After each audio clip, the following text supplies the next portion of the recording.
ରାତିରେ କିଭଳି ଦେଖାଯାଉଛି ନୟାଗଡ଼ ଫତେଗଡ଼ର ଭବ୍ୟ ଶିବାରାମ ମନ୍ଦିର। ଆପଣ ଦେଖିପାରୁଥିବେ ଏ ଦୃଶ୍ୟ, ଇଏ ହେଉଛି ରାତିର ଦୃଶ୍ୟ। କିଭଳି ଭାବରେ ଆଲୋକ ମାଳାରେ ଝଲସୁଛି 1600 ଫୁଟ ପାହାଡ଼ ଉପରେ ନିର୍ମିତ ହୋଇଥିବା ଫତେଗଡ଼ର ଭବ୍ୟ ରାମ ମନ୍ଦିର। ଦେଖିପାରୁଥିବେ ସୁନ୍ଦର ଲାଇଟ୍ ରହିଛି ଏବଂ ଲୋକମାନଙ୍କର ମଧ୍ୟ ସମାଗମ ହୋଇଛି, କାରଣ ଏହାର ପ୍ରାଣ ପ୍ରତିଷ୍ଠା କରାଯିବ। ଏହି ମନ୍ଦିରର ପ୍ରାଣ ପ୍ରତିଷ୍ଠା କରାଯିବ।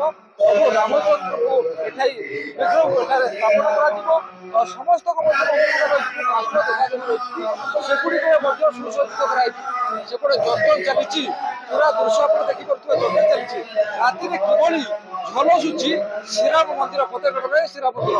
ଯେହେତୁ 1600 ଫୁଟ ଉଚ୍ଚରେ ଏ ମନ୍ଦିରକୁ ନିର୍ମାଣ କରାଯାଇଛି ଏବଂ ବିଶେଷ କରି ବଉଳମାଳା ପଥରରେ ଏ ମନ୍ଦିରକୁ ନିର୍ମାଣ କରାଯାଉଛି। ପୁରା ଦୃଶ୍ୟ ଆପଣ ଦେଖିପାରୁଥିବେ କିଭଳି ଆଲୋକରେ ଝଲସୁଛି, କାରଣ ଏଠି 24 ପର୍ଯ୍ୟନ୍ତ ଏହି ରାମ ମନ୍ଦିରର ପ୍ରତିଷ୍ଠା ଉତ୍ସବ ପାଳନ କରାଯିବ। ବହୁ ସାଧୁ ସନ୍ଥ ଯୋଗ ଦେଇଛନ୍ତି, ସ୍ଥାନୀୟ ଅଞ୍ଚଳ ଯୋଗ ଦେଇଛନ୍ତି, ଦେବାଦେବୀଙ୍କୁ ନିମନ୍ତ୍ରଣ କରାଯାଇଛି, ଯଜ୍ଞ ଚାଲିଛି, ପୂର୍ଣ୍ଣାହୁତି କରାଯିବ ଏବଂ ପ୍ରଭୁ ରାମଚନ୍ଦ୍ରଙ୍କୁ ଏଠାରେ ହିଁ ତାଙ୍କର ବିଗ୍ରହ ସ୍ଥାପନ କରାଯିବ। ଯୋଉ ମନ୍ଦିର ଆପଣ ଦେଖିପାରୁଥିବେ, ଯେ ମନ୍ଦିରଟି ଆମେ ଦେଖାଉଥିବେ, ଏ ମନ୍ଦିରର ଉଚ୍ଚତା ରହିଛି 65 ଫୁଟ ଉଚ୍ଚତା ରହିଛି ମନ୍ଦିର ଏବଂ ବଉଳ ମାଳାରେ ଏ ମନ୍ଦିରକୁ ନିର୍ମାଣ କରାଯାଇଛି ଏବଂ ନୟାଗଡ଼ର ବଛା ବଛା କାରିଗରକୁ ନେଇ ପ୍ରାୟ 150 କାରିଗରକୁ ନେଇ ମନ୍ଦିର ନିର୍ମାଣ କରାଯାଇଛି।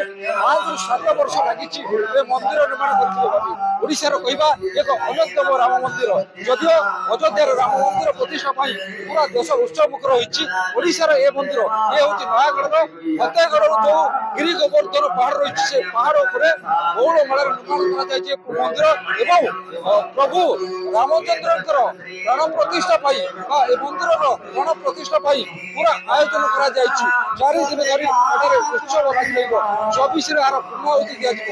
ରାଜ୍ୟର ବିଭିନ୍ନ ସ୍ଥାନରୁ ମନ୍ତ୍ରୀ, ନେତା, ଜନସାଧାରଣ, ସାଧୁ ସନ୍ଥ ସମସ୍ତଙ୍କର ସମାଗମ ହୋଇଛି।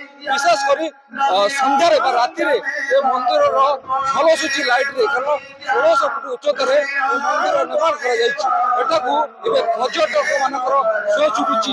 ଏ ମନ୍ଦିରର କାରୁକାର୍ଯ୍ୟ ଏଭଳି ରହିଛି, 10 ଅବତାର ଦେବାଦେବୀଙ୍କର ମୂର୍ତ୍ତି ସ୍ଥାପନ କରାଯାଇଛି। 5 ଦେବାଦେବୀ ରହିଛନ୍ତି, ସବୁଜ ଜିମା ରହିଛି। ପାହାଡ଼ ଉପରେ ସୁସଜ୍ଜିତ ଏ ରାମ ମନ୍ଦିରକୁ ଦେଖିବା ପାଇଁ ଏବେ ରାଜ୍ୟର ବିଭିନ୍ନ ସ୍ଥାନରୁ ହଜାର ହଜାର ପର୍ଯ୍ୟଟକ ସୁଅ ଛୁଟୁଛି ଫତେଗଡ଼ର ଭବ୍ୟ ରାମ ମନ୍ଦିର ବା ରାମ ମନ୍ଦିରକୁ ଦେଖିବା ପାଇଁ, ଏହାର କାରୁକାର୍ଯ୍ୟ ଦେଖିବା ପାଇଁ।